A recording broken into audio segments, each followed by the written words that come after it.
My family forgot to invite me to my grandparents' funeral, but they are convinced I was there. Posted by u/just-throwaway282641. I-30s caused a major blow-up in my family, and now none of them are talking to me. For background, my hometown is tiny, 500 pop, and when I went 2 hours away to the city, 15,000 pop, for college, I loved it. I ended up staying after graduation, got married, and have been happy here for a decade. I visit my hometown every few weeks or so, call/text my family nearly every day, and thought we were all good. My family's pretty small, just my brother, mom, stepdad, dad, stepmom, and an aunt and uncle, my mom's siblings, never married, no kids. My mother's grandparents moved to my hometown when I was in high school and lived just down the street from us.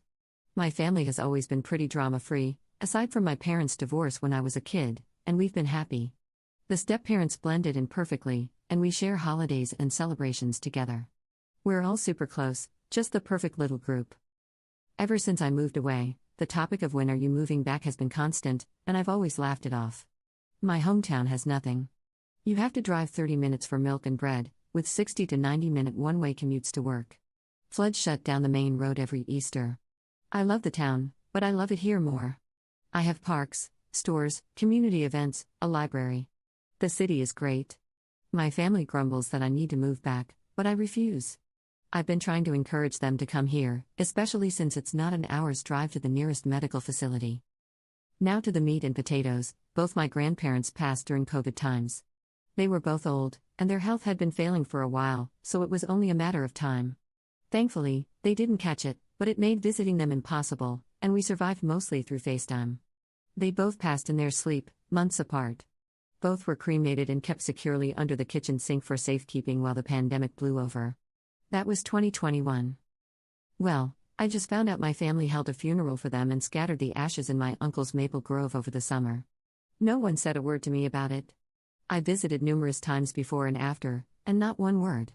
I only found out because my great-uncle from California posted on Facebook a few weeks ago that he was entering hospice and was so thankful his health stayed strong enough for him to see his little sister, my grandma, to her final resting place. I was confused and called my mom. She was all, yeah, the funeral we had in July, remember? Y'all, I visited them for the 4th of July. They did the funeral on the 8th. Not a word about it to me. They had planned this for months, long enough to arrange for my infirm great-uncle to be brought over from the other side of the country. Apparently, they talked about it all the time. Everyone is convinced I was at the funeral. They swear I was there. I can prove I wasn't because Google's got my location history. My hubby is baffled because he was supposedly there too, but he had to work every weekend in June and July. The time clock doesn't lie. My family straight up forgot about me. I'm hurt, I'm sad, and they're pissed at me for lying. They think I'm causing drama over nothing. Nothing I say can convince them I wasn't there. My family is united in this, and they've all put me on red until I admit I'm wrong. They think I've gone nuts. Either there's a doppelganger of me attending events, or my family doesn't want to admit they screwed up. I'm not backing down. Thanksgiving is coming up, and my family's been vague posting on Facebook about forgetful kids and mental health. It's so freaking weird, and I don't know if I'm in bizarre world or what's going on. My mom's best friend reached out and said I should just admit I was wrong and apologize, that I'm causing my mom so much unnecessary stress. I asked her if she's checked everyone's home for CO2. She hung up on me. We checked our CO2, and our testers are running just fine. I have reached out to a few people in my hometown to check in on my folks, and they all say they're fine. I even spoke with a local volunteer firefighter group to see if they could check for gas leaks. Not sure if they were able to.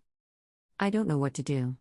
I've shown them the proof I wasn't there, but they know I'm tech savvy and just assume I photoshopped it. Hubby says we need a break, and we're going to be staying home this holiday season. Update 13 days later. It's November 27th, and Thanksgiving just happened. Hubby and I stayed home. We got a small turkey and made our own little Thanksgiving. It was nice. We ate around noon, then watched a movie, and later sat outside with a bottle of wine to watch the sun set behind the trees and neighbors' houses. We usually take the day before off, drive to my folks' place, stay the night, and help with the Thanksgiving Day cooking. So it wasn't until Wednesday night that my mom broke the silence. She called and asked when I was showing up, and I told her we were staying home this year but for them to have a happy Thanksgiving and to give the rest of the family my love. She was quiet for a long time after I said that, and I think she eventually mumbled an okay or something and hung up. It wasn't an angry hang-up, just a hang-up. On Thanksgiving Day, I sent a group Happy Thanksgiving gift to our family group chat. I received a few Happy Thanksgivings back. No one said anything else. There have been no posts on Facebook. Second update 15 days later. So, I think I mentioned in one of my comments that my dad and I usually talk on the phone every Sunday morning. We're both early risers, so we chat over our morning coffees and watch the sunrise. He and I haven't really spoken since this all went down, and it's been tough. I'm used to talking to him, you know. Well, I was sitting outside in my usual spot, watching the sunrise and freezing my tail off, and he called me. I'm not entirely sure how to describe the emotions I felt. It was a mix of panic, hope, terror, happiness, and dread. I ended up answering because I just had to know what he wanted. It was an awkward conversation. He didn't address the current drama but instead tiptoed around the situation with all the grace of a cow on stilts. For instance, a simple "how are you doing" type of question was answered with a "not good," and the whole conversation would stall out for a bit because he knew why I wasn't doing well. So we ended up talking about the weather, the various winter birds we'd seen at our feeders, and the Christmas decorations around town, things like that. Eventually, he asked if we were coming out for Christmas and sounded sad when I told him we weren't. He asked if he and my stepmom could come visit us instead, and I told him it wasn't a good idea this year, that hubby and I were going to spend a quiet holiday together. I let him know he should be receiving some gifts at his P.O. box any day now, so to please pick them up from the post office and put them under the family tree for everyone. He said he'd ship ours to us as well. And that was pretty much it. No crazy drama to report. The only posts on Facebook have been the usual Christmas excitement ones, countdowns, photos of Santa, silly gift ideas, and photos of company Christmas parties. On a personal note, hubby and I are doing all right. Our health is good, our spirits are high, and we're as solid as ever. We each got Christmas bonuses at our jobs, so we're excited about that. They're not large, but we're happy to have them. We have also done advent calendars for the first time ever. I got him a Lego one, and he got me a hot chocolate one. We're going to do the calendars again next year, maybe make a tradition out of it. Everyone, please have a safe and happy holiday. Edit. I've received a lot of messages and private DMs urging me to look into inheritance and such. I'm really touched that so many internet strangers are worried about me, and I wanted to assure everyone that inheritance is most likely not an issue here. Honestly, I'd almost be relieved if it was, because then it would at least make some sense. Money does weird things to people, you know? No one in my family is wealthy by any means. After my grandparents passed, their small estate was used to pay for their end-of-life expenses, and the remaining assets were split up. Everyone directly related got an equal share, which excluded my dad and the step-parents. I don't remember the exact amount I received, but it was around $5,000 if I recall. My brother gave me his share, too, so I could finish paying off my college debt while the interest freeze was active. The great-uncle from California has kids, grandkids, and great-grandkids of his own, and he also isn't wealthy. I think one of his kids makes good money doing something in finance, but I'm not entirely sure. I can't imagine he left us anything, as we hardly knew him. My mom, aunt, and uncle only met him a few times in their lives, and my brother and I even less. Grandma and he were close, but I don't think he liked my grandpa much. Third update 13 days later. I hope everyone had a wonderful Christmas. I've received a lot of support through my posts, and I'm really grateful. Writing these updates has had a therapeutic effect. Yesterday was Sunday, but I didn't answer my dad when he called. I just really didn't feel up to a pointless chat, so I let it go to voicemail. He tried to reach me a few times throughout the day, but I didn't answer.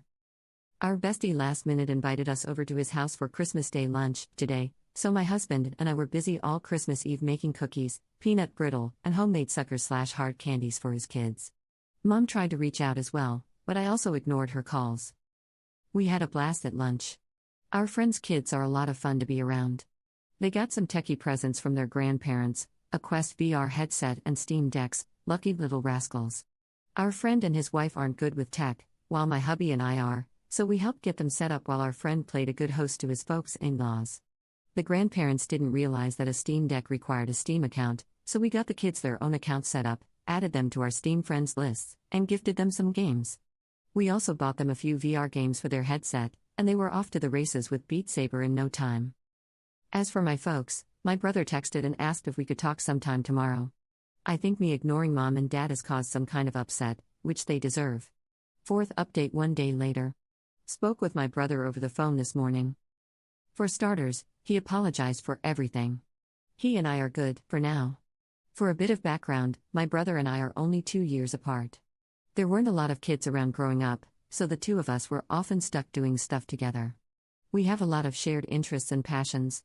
He's been pretty silent on this whole matter but still part of the group, if you know what I mean. I think the thought of losing him from my life was probably the most painful because he's always been there. He was my rock until I met my husband. He's definitely a mama's boy, though, so anything mom wanted, he made sure she got. I'm happy to have him back. Without further ado, here's the story from the horse's mouth. Mom apparently had a cancer scare late last year, which no one told me about, go figure, and Dad had a stent put in his heart back in January, which I didn't know about. This sense of mortality has apparently lit a fire under Mom's tail to get me back home. But since I wasn't reacting to her passive-aggressive hinting, she and stepmom decided to go full crazy. My great-uncle's health was bad, and he'd been asking about funeral arrangements for his sister, my grandma, for a while, so the moms decided to plan it, and use the event as a giant middle finger to me.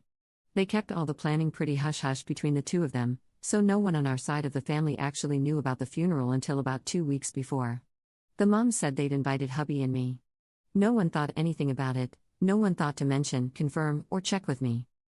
The plan was to scatter the ashes, say a few words, and maybe head to town for lunch. It was a small affair. The moms didn't even tell the family that our great-uncle was coming for it. Like I said, it was a small thing, barely a footnote. No one thought it was odd because we're pretty chill people. The 4th of July happens.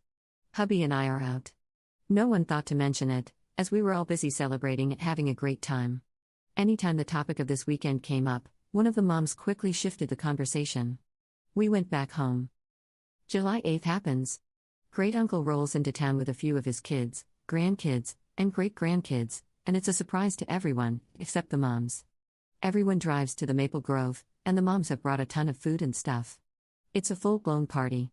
No one on my side noticed I wasn't there because there were so many extra faces outside the usual group. They did the spreading of the ashes, said their words, ate, and had a great time. It wasn't until our great-uncle left, and all his side left with him, that they realized I wasn't there, and hadn't been there. And this is where the crazy went up a notch. My brother says the moms were happy no one noticed I wasn't there. And that this was proof to everyone that I needed to move back because I was so easily forgotten. Because none of them thought to reach out, right? They basically did a ton of guilt-tripping manipulation BS, making everyone upset at me for not showing up. Somehow, it was my fault for being excluded. So suddenly, everyone was on their side with sticking it to me. But then a few months went by, tempers cooled, and I guess the horror of it set in, followed by shame. But by then, they were in too deep. How do you undo something like this? And since I hadn't brought it up, I guess they figured they would all just stay quiet about it and hope I never asked about the funeral. That's when I discovered the situation from my great-uncle's Facebook and called my mom, who panicked and went with the stupidest solution, claiming I was there. Don't I remember? I ended up talking with a few friends from high school, mentioning the situation, and word got back to those in town. So suddenly, town gossip and little old church ladies got involved. Was I, or wasn't I, at the funeral? Did my family forget to invite me to the funeral of the only grandparents I'd ever known? Or am I just causing a ruckus? My brother said they all just went with Mom's answer. Of course, they wouldn't forget me. Of course, I was there. Of course, they're good people. And it just snowballed. The family expected me to eventually fold. I'm usually a non-confrontational person, so me sticking to my guns was unexpected. And then I missed Thanksgiving. And now Christmas. With no sign of backing down. And I guess the realization that I could just stop being part of their lives is setting in, and my parents are panicking. He's tried getting them to apologize and explain, but stubbornness prevails. They want a rug sweep, but I'm not letting them. My brother is upset with everything that's happened. He's realized just how crappy it all has been, and he wants nothing to do with it anymore. But since he lives with my mom, he can't get away from it. He has asked if he can come stay with us for a little bit. I spoke with hubby, and he agrees that my brother can crash in our spare bedroom for as long as he wants. Brother works remotely, so it's no trouble for him to pick up and go. I believe he's making the trip today or tomorrow. Not entirely sure, but I expect crap to hit the fan when he arrives.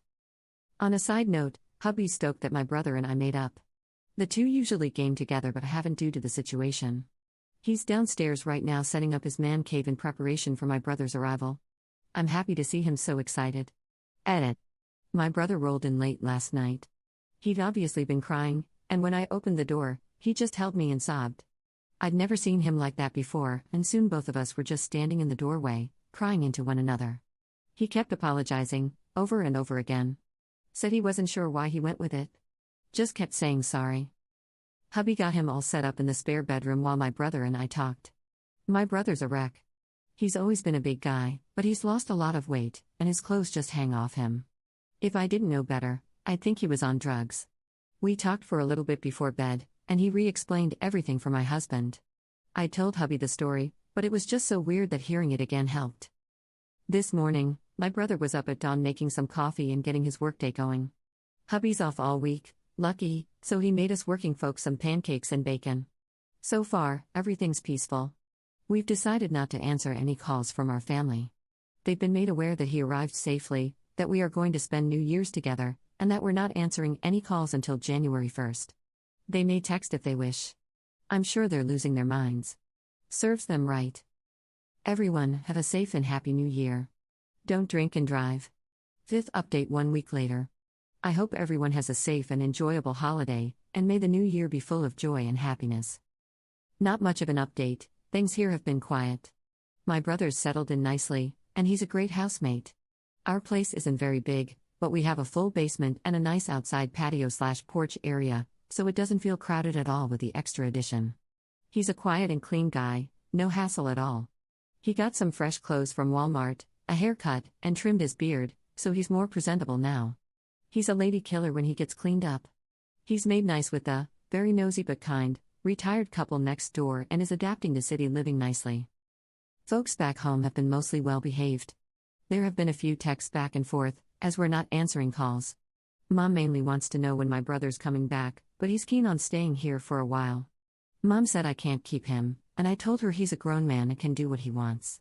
My brother says he has her blocked after she ordered him to return home. My brother has tentatively asked if he could stay long term, should he decide to, or at least longer than a usual visitor would. We're fine with that. He has a good paying job and could afford an apartment, but he's never lived on his own, and I would guess he has some anxiety about it. Should that be the case, he'll start paying us some rent, and we'd probably adjust to give him the basement as his own space. 6th update 15 days later. My brother is officially staying with us for the long haul. Hubby and he spend all Sunday organizing the basement and shifting things around so he now has his own area to be comfortable in. He's pretty handy and has also started fixing little things around our house. Our windows and doors have never closed and locked/unlocked more smoothly. He even fixed one of the closets we never used because we could never get the darn door open. Sadly, he also had to change the locks on our house and get us all new keys. This is because while hubby and I were out this Saturday, the moms showed up. They'd been calling and texting us all week, but we weren't really answering them, so I guess the two decided to drive over and hash it out in person. They have emergency keys to my place and just let themselves in. My brother told them to leave, they argued, and my nosy, but kind, neighbors called the police when they noticed the commotion. So, we got a call from the neighbor's wife, returned home to some cops in our yard, all the neighbors out vacuuming their trees, and my nosy, but kind, neighbors standing on my porch with my brother behind them, doing their best Gandalf you shall not pass impression. We had to talk with the cops, explain that we were having a family dispute, and I word vomited. I don't really remember everything I said and was shaking a lot. Our local cops are really great, fantastic guys and gals in blue, and took it all in stride. It was really cold, so one had me join him in his cruiser with the heat on and gave me a bottle of water to calm down while we talked. They asked if we wanted the moms trespassed, but I wasn't sure if that counted as a criminal charge, so I just asked the cops if they could make them leave, which they did with no fuss. I think the moms were shocked we were taking this so seriously. They didn't fight or scream at us, just left quietly. My dad promised me he'd make sure his wife left us alone, or else. He said he'd also have a stern talk with my mom. He and I talked Sunday morning, and he seemed absolutely at the end of his rope. Hubby jokingly told my dad he could move in too, to which he declined. Not sure where to go from here, but we're getting some Ring cameras installed once they arrive. And everyone but my dad is blocked. Hopefully, they all just leave us alone. 7th update 16 days later. Had a lot of DMs asking for updates, but I don't have much to report. The moms are behaving themselves. All's quiet on the Western Front. Felt weird ignoring or copy-pasting no updates to everyone, so here's what we've been up to, should anyone care. Dad got a new bird/squirrel feeder from Amazon. It looks like a little picnic table for a child's doll but has a mesh top for the bird seed. I think it's supposed to be for chickens. It's totes adorbs. To his horror, it also works as a Cooper's hawk feeder, so now he's fortifying his defenses by putting up some trellises around it. He'll have to wait for warmer weather before planting anything to grow on them. We had some Ring cameras installed and added a motion-activated camera that also functions as a light bulb. It goes in the light fixture outside the front door and is pretty cool. The video quality isn't great, but it's a nice addition, I guess. It does overlook the bird feeders, so I've been watching it on my lunch breaks on the days I have to go into the office. Hubby and my brother are feuding. They started a co-op farm in Stardew Valley a few days ago, and they both want to romance Leah. My husband confided in me that he's also been romancing Sebastian as a backup. I'm not sure why he's keeping this a secret, but he's pretty smug about it. 8th update 3 weeks later. My dad came out for a visit over the weekend. We had a good time, and the weather was lovely for some grilling and beers. It was really nice to see him again, and he seemed healthy and in good spirits. Here's his report from back home. My stepmom, Dad's wife, has started to realize she's screwed up. I credit her change of mindset to the fact that my dad sat her down and laid it out for her. She either leaves his kids alone, or she gets divorce papers. That apparently shut her up right quick because they had a prenup when they married, and while I'm not sure of the details, it wouldn't end favorably for her. She hasn't worked in years, so I imagine she'd be eligible for alimony? But I'm not well versed in any of that legal mumbo-jumbo. Dad didn't seem too worried about it, so I'm not going to worry about it. My stepdad was pissed that the police were involved in the last mom visit, despite no one getting arrested or anything, and had the kids are out of control and need to be reined back in mindset. When my dad pointed out that the kids in question were all in their mid-30s, it took some of the steam out of my stepdad's sails. According to my dad, even my mom looked a little surprised when he said that. So, part of me is wondering if a good chunk of this whole thing is my mom not truly realizing that her kids are grown and no longer children she can make demands of. Both moms have left us alone. I expected my mom to continue to kick up a fuss, but I think the cops spooked her. There was a wonderful suggestion from a commenter to get their pastor involved, which I passed along to my dad. Dad has since spoken to their pastor about everything. He's a young guy, relatively new to their church, and joked that in his first month on the job, he had to do 3 funerals in a row and that his new flock was just dying to get away from him, so he's got a sense of humor, which is nice. The new pastor agreed to sit down with everyone and help the family hash it all out in a true come-to-Jesus type moment next month, so maybe we could celebrate Easter together as our first holiday as a family. Dad said the pastor was aware our family was having some troubles but was unsure of exactly what was going on, and since he was new, he didn't want to pry. He has also agreed to do a small service down at my uncle's Maple Grove later in the summer, as it usually floods and is a muddy mess all spring. According to my dad, my aunt and uncle are so over all the drama and just ready to move on, so I expect hugs and apologies from them when we next meet. Stardew Valley update: my brother was victorious in the grand fight for Leah. It was a hard battle, well fought. When my husband exposed his plans to woo Sebastian all this time, it was quite the betrayal. Dramatics aside, their farm is really cute, and I'm so happy they're enjoying the game. 9th update 1 month later. Happy April Fools, everyone. I hope you all check your caramel apples for stray onions before taking a bite. I also hope your Easter weekend was a delightful one. It is with great joy that I tell you all about our most recent update, possibly even a conclusion to this whole ordeal. The entire family, aunt, uncle, mom's, dad's, brother, me, husband, and pastor met at my dad's house, and we all sat down to hash the situation out. As expected, based on what my dad said, my aunt and uncle greeted us all with apologies and hugs, which was nice. My uncle usually helps host the Easter egg hunts with the church, and he brought our Easter baskets to give to us in case we kids weren't sticking around for the weekend. I'm not sure why, but seeing it made me tear up and feel stupid because it was just a basket of candy, yet it meant a lot to me for some reason. The pastor led us in a prayer and talked about forgiveness and such. He then asked us all to speak one at a time about how we were feeling and what we wanted the outcome of the day to be. No one was allowed to interrupt, so everyone got to talk. It was nice. The group consensus was that most everyone wanted things to go back to normal. The only ones who had any variance from this were my mom and stepdad. They both wanted all of us kids to move back to the area. The pastor asked them why they wanted us back, and neither could give a good reason other than because family. Then the pastor asked us if we were thriving where we were, and we said we were. He asked if we were happy there, which we were. He then asked my mom and stepdad if they wanted us to give up our happiness to make them happy. And Mom broke down and said no. We all had a good cry.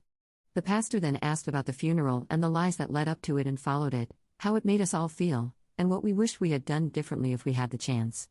It was all very emotional, but in a good way, you know? Everyone apologized and admitted they had messed up and done a really crappy thing. We all talked for a long, long time, and the pastor was a great mediator. Eventually, we all reached some sort of resolution, and I think we're good now. Emotions are still high and a little raw in some areas, but we stayed for Easter weekend and had a nice time. We're going to keep moving forward slowly and try to repair the relationship, but I believe we're well and truly out of the woods. As for my brother, he's still staying with us, and Mom will stop trying to guilt trip him into coming back home.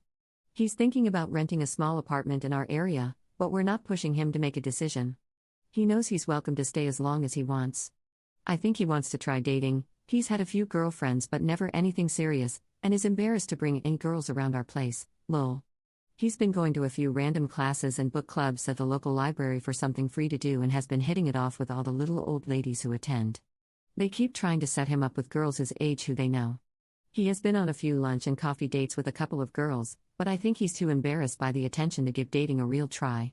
He's happy, though, which is all I could ask for. I'm not sure if there will be any more updates, as I think everything has been resolved as much as it can be at the moment. I wanted to thank you all for your words of advice and for giving me a place to vent and scream into the void. Please be kind to one another and to yourselves. Thank you, everyone. 10th update 1 month later. Things as wonderful as the moment. Still taking baby steps with the moms. We're texting and talking on the phone more, which is nice, very civil. Dad said he accidentally bought a bunch of handcrafted bird feeders at a craft fair. By accidentally, I mean he had a little too much fun in the beer tent, went for a stroll while stepmom wasn't looking, and stumbled upon a guy's booth and bought one of each. He wouldn't tell me how many one of each was, but he cackled like a witch when I asked. Stepmom said she's forcing him to give a few to me, so I'm expecting a delivery or a dad visit any day now. My brother is officially going steady with a girl. We've met her a few times, and she seems like a real sweetheart. She's our age and has a little boy, 5 to 6 years old, I haven't asked, from a previous relationship. The dad's not in the picture from what I can gather. She's the granddaughter of one of his book club members, so the old ladies made good matchmakers in the end. The relationship is still very new, and I'm rooting for them. No new Stardew Valley updates. Work has been a little crazy lately, and I haven't been able to play much of anything, and my brother has been distracted by his new lady friend. So, my husband finally started Baldur's Gate 3 and fell for Gale's magic trick, so now those two are a thing. I expect him to be sufficiently distracted from reality for the next few weeks. 11th update 10 months later. I hope everyone's doing wonderfully. I know it's been a while. Lots of little happy updates incoming. My brother moved out. He's only 5 minutes away, so it's not far, but he's officially living on his own. He's going steady with the same girl, and she's a catch, sweet as can be. She fits into the family so well, and everyone just adores her. She's going to school to be a nurse, and I know she's going to crush it. Hubby and I get to babysit her kiddo regularly, and he's a total hoot. At first, he was overly polite and a bit shy, but one day my husband picked him up while wearing his SCP hoodie. Turns out the kid is a massive SCP fan. So we've all bonded, and he's really opened up around us. Assuming my brother and she are still together come August, we're hoping they continue going strong. There's talk about the kiddo taking the school bus to our place after school. There's a stop at the bottom of our street, and it would be no trouble for us to have him chill at our house for a few hours until his mom is off work, have him work on homework or whatever. I might have to learn whatever new math is, but we'll cross that bridge when we get there. Mom's mellowed the frick out. She's stopped her insanity and seems to have accepted the new normal. Dad says she's turning back into the woman he once married, which is a bit depressing but also good, I guess. From what he says, Mom has started cross-stitching again, which my brother and I never even knew she knew how to do. Apparently, she used to be massively into the hobby, but after my brother and I were born, she was terrified we'd get into the needles and hurt ourselves, so she put it all away and never touched it again. Stepdad says she's much more relaxed and calm lately, which makes me happy. She's respected our boundaries and has only come to visit when we've allowed it. Our relationship has improved drastically. Dad and stepmom are also doing well. Stepmom and we actually bonded quite nicely in January. She needed hip surgery, and since Dad's house has more steps than High Hrothgar, it was decided that she would stay with my husband and me. Her doctor scheduled the surgery at our local branch of their hospital, and after she was released, she came back to our place. She ended up staying with us for most of January due to a massive ice storm that tore through the area. I've spent time with her before, but never like this or for this long. It was like seeing a whole new side of her that I never knew. When Dad finally came to pick her up, I was actually sad to see her leave. You will all be happy to hear that we did manage to hold a memorial for my grandparents. It was exactly what my soul needed. I didn't realize how much I needed that closure until it was done, like someone took a weighted blanket off me, and I could breathe again. It was a lovely service, and a few of the little old church ladies made us some finger foods to have back at the church afterward. We all sat around eating and sharing stories about Grandma and Grandpa. Our next scheduled visit is for Easter, and I can honestly say I'm looking forward to it. I feel like I have my family back again. Please be kind to each other and take care of yourselves. Thank you for letting me shout into the void.